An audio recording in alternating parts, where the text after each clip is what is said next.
the top 100 directors of the FTSE, top 100 companies, on average have received pay rises of 24% this year. Now, the quarries workers are sitting there, they're receiving average pay cuts at 24%. The charity that I work for myself, indeed, we went through a 10% pay cut. And I think we need to be clear about what's happening in terms of the economic turmoil that's taking place, not just in the UK, but across the global economy. Because we're now entering into a much deeper recession, a much more longer period, a protracted economic crisis. The phrase that uses the double dip. Essentially what that means is that the economy is teetering on the brink in terms of global growth rates, there's a crisis in profitability, and there is serious panic hitting the rulers of the world and indeed across Europe as we speak at the moment. And I read this thing in the Financial Times today where they were talking about how they're going to sort of get out of the economic crisis. They've come up with this term, we need a new firewall. Has anybody heard this one? The firewall to save the world. And what the firewall to save the world is they've decided that the European Union's Financial Stability Pact, they're going to borrow 450 billion euros, and of that 450 billion euros, they're going to borrow 2.4 trillion euros.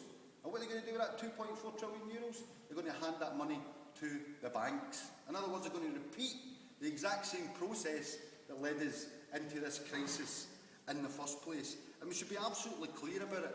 Who are they going to make pay for that crisis? It's coming. That's why they're going for pension funds.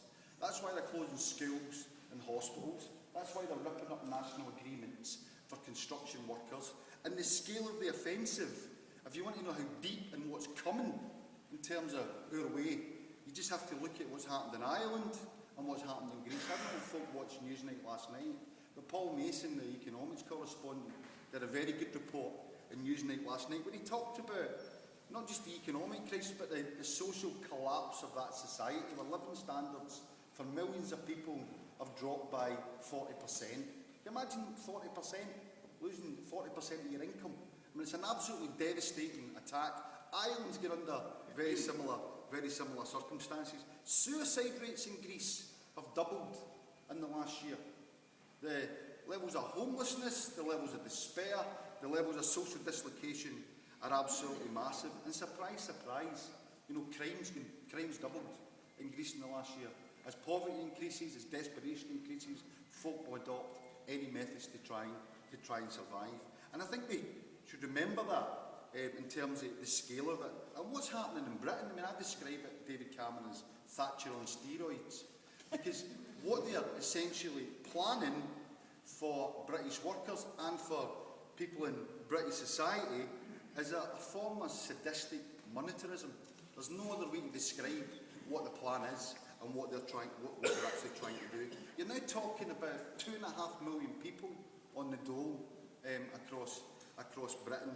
You're now talking about 1 million of those 2.5 million are under the age of 24.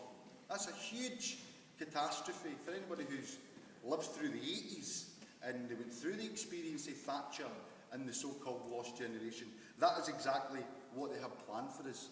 Pension cuts, £36,000 to do a university degree, turning it into a privilege for the rich, and not on your ability to learn. And then you look at the whole issue of slashing and burning the welfare state. Now, the sector that I work in, which I want to mention very briefly, which is youth services.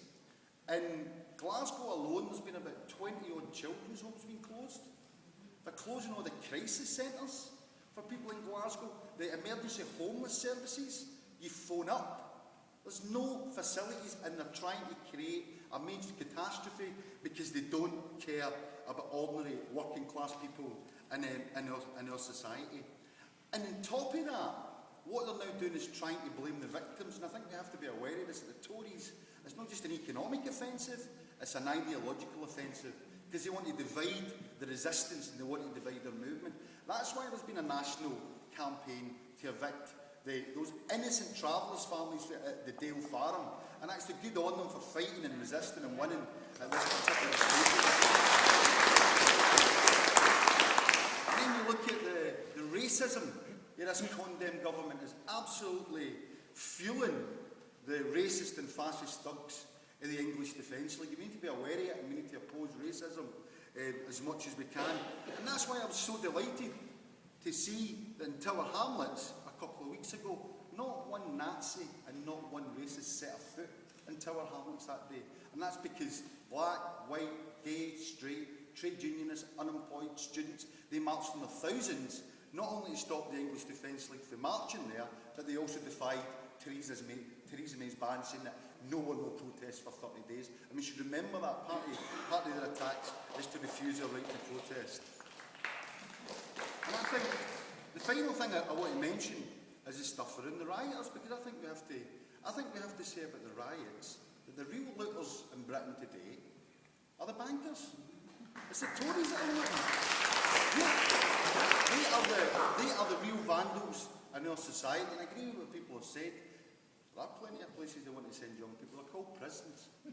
That's what they want to do with young people now. They want to demonise them, and they want to send them to jail.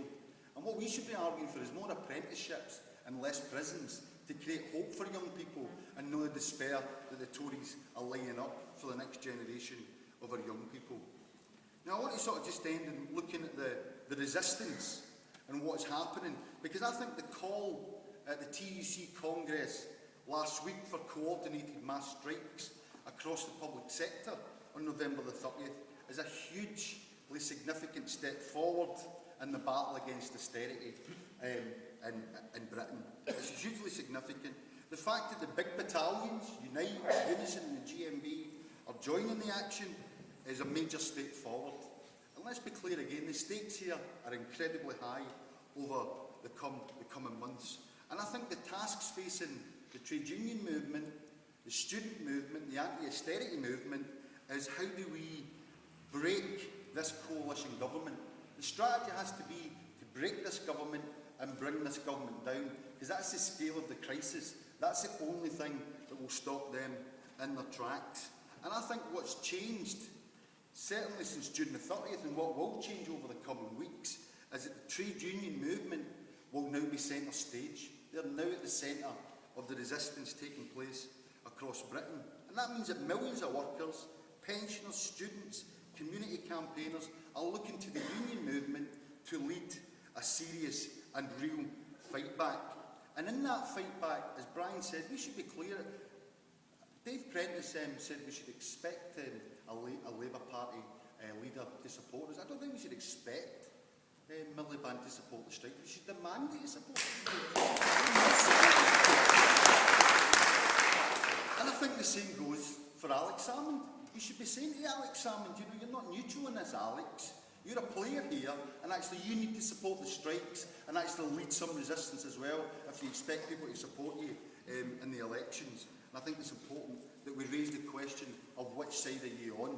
Aren't we any politician if they want to fight the cuts? If they're implementing the cuts, they are our enemy as well. And we should make that clear in the battles that have yet to come. When it comes to the immediate tasks, I think there's a number of things, just concretely, that I want to look at. I think in every town and city across Scotland, I think that we should be trying to pull together coordinating committees of joint union committees that can pull together different groups of trade unionists in the public sector and in the private sector to try and make sure that that day of action is a mass day of action, not just of trade unionists, but that involves pensioners, students, anti-poverty campaigners, so that every single person is involved in that action.